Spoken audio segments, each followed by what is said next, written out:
colloque. Pour faire le lien avec le côté culture et terroir, visiblement, en France, on est bien placé. Pourquoi?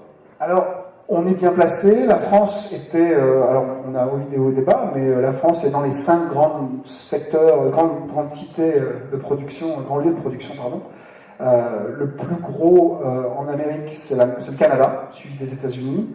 En Europe, c'est l'Angleterre. En Asie, c'est la Corée et le Japon, pour situer. Donc, la Chine étant aujourd'hui un pays qui se développe de manière remarquablement forte. Donc, Chine, Corée, Japon, Angleterre, Canada, États-Unis, France. La France, elle porte, comme je le disais, une culture de création assez forte. On le retrouve dans le cinéma, l'animation, la bande dessinée, les arts en général, et puis une culture de technologie, et on a aujourd'hui des ingénieurs de grande qualité. Et c'est cette fertilisation qui a effectivement toujours permis à la France d'avoir une place et une présence. Il y a eu des moments aussi où le financement et les grands groupes industriels ont aussi pérennisé un certain nombre d'entreprises.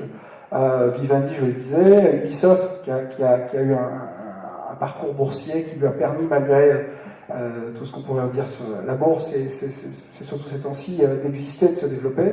Et il y a un terreau PME, de petites entreprises qui se développent et qui gardent sa position. Il faut savoir par exemple que des anciens de Callisto, une entreprise qui s'appelle Asobo, fait les jeux Pixar, qui sont faits ici à Bordeaux. Donc les dessins animés Pixar, ils ont été faits dans le quartier des Chartrons.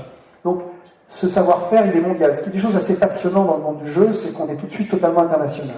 On a une capacité à être en prise avec l'Amérique, l'Asie, très rapide. World of Warcraft, oui. C'est international. C'est totalement international. Alors, ça a été créé aux États-Unis. Il y a combien de millions de personnes qui jouent à ce jeu Il y a 14 millions de joueurs actifs. Alors, c'est des joueurs très actifs, mais je dirais que voilà, Ubisoft a sorti un jeu sur les Schtroumpfs en Facebook, et il y a 700 000 personnes qui jouent tous les jours. Voilà. Donc c'est assez intéressant. Alors, une chose qu'il faut aussi savoir, c'est que le web et le mobile européen est très porté par la communication, l'information, le web marchand. Quand on pense à tous ces outils, on pense à leur utilité. En Asie, le jeu est au cœur de l'usage du web. C'est-à-dire qu'en Chine, les grands géants du web, les équivalents de Google, de Facebook, sont des sociétés de jeux vidéo. C'est pareil en Corée. Et c'est le premier usage du web. La Corée, qui est un pays qui a massivement investi dans ses infrastructures et dans son développement, a eu une sorte de cercle très vertueux en ce qui concerne le développement de son industrie numérique.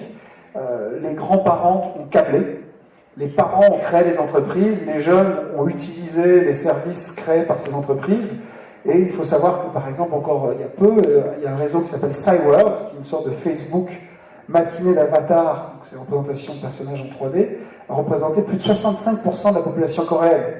Donc quand vous arrivez à 2/3 d'une population d'un pays qui a un avatar, qui joue les uns les autres, ça représente effectivement un usage très inscrit dans la société. Comme il y a un cinéma coréen, un cinéma américain, un cinéma français, est-ce qu'il y a un style américain, un style français, un style coréen de jeu?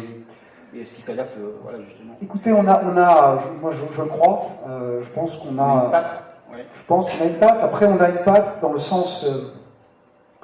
C'est-à-dire que je suis toujours gêné quand on me pose cette question parce que je ne crois pas à...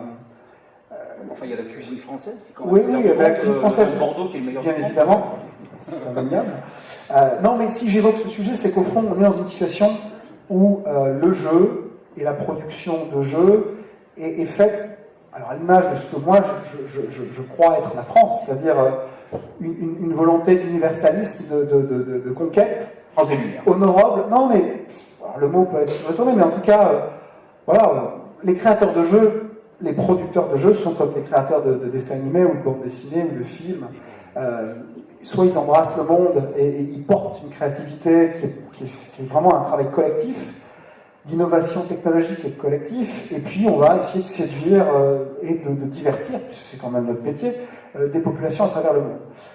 Et c'est vraiment ce qui nous caractérise, c'est-à-dire qu'il y a un appétit, une soif d'universalisme, de plaisir, de découverte, d'innovation, de créativité, d'innovation, de prise de position pour certains jeux aussi. Il y a une personne qui s'appelle David Cage qui a créé un jeu d'aventure qui s'appelle Heavy Rain, qui a eu un succès retentissant, qui est diffusé par Sony. Voilà, et c'est 200 personnes à Paris qui créent des jeux vraiment avec un parti pris, une touche, et aux États-Unis, au Japon, c'est un jeu qui a eu un succès phénoménal. Donc voilà, c'est un jeu qui pouvait n'être qu'en France, a-t-on dit. Donc oui, après, David et toute son équipe ont créé ce jeu avec l'envie d'innovation, de créativité, pas avec une peur, pas avec la défensive, c'est à ça que je fais référence. Peut-être que d'autres médias, cinéma, télévisuels, sont trop nourris de cette peur. C'est ce qui fait que je n'aime pas...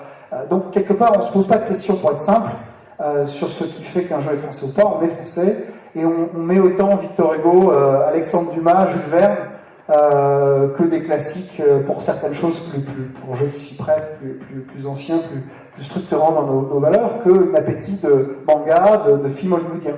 Et je pense que cette pop culture qui n'a aucune ambition d'être autrement que quelque chose de très proche des arts populaires et création, elle forge la culture classique de demain.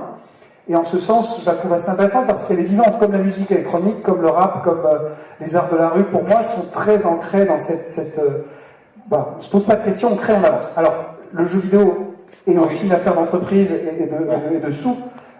Et parfois, quand on produit des jeux, on prend des risques, et j'en ai vécu personnellement. On parle d'entreprise d'abord, on parle de culture. Alors, est-ce que ça gagne bien, un jeu vidéo?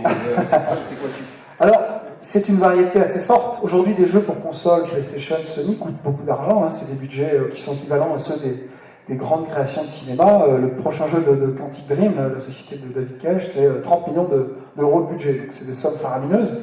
Voilà. Et en même temps, ça va toucher un public de 60 millions de personnes averties qui sont des joueurs. Et parmi ces 60 millions, il y en aura entre 5 et 15 millions qui achèteront le jeu. Donc ça, c'est le public actif, hardcore. Après, il y a des jeux qui coûtent quelques centaines de milliers d'euros, pardon, qui sont faits sur iPhone, qui sont faits dans les jeux Facebook, qui vont toucher des centaines, des milliers, des millions de personnes. Et là, on peut, et aujourd'hui, il y a des gens qui, à Bordeaux, en Aquitaine, en France, créent des jeux de cette nature et touchent un public très large, et ils y amènent cette touche, cette créativité.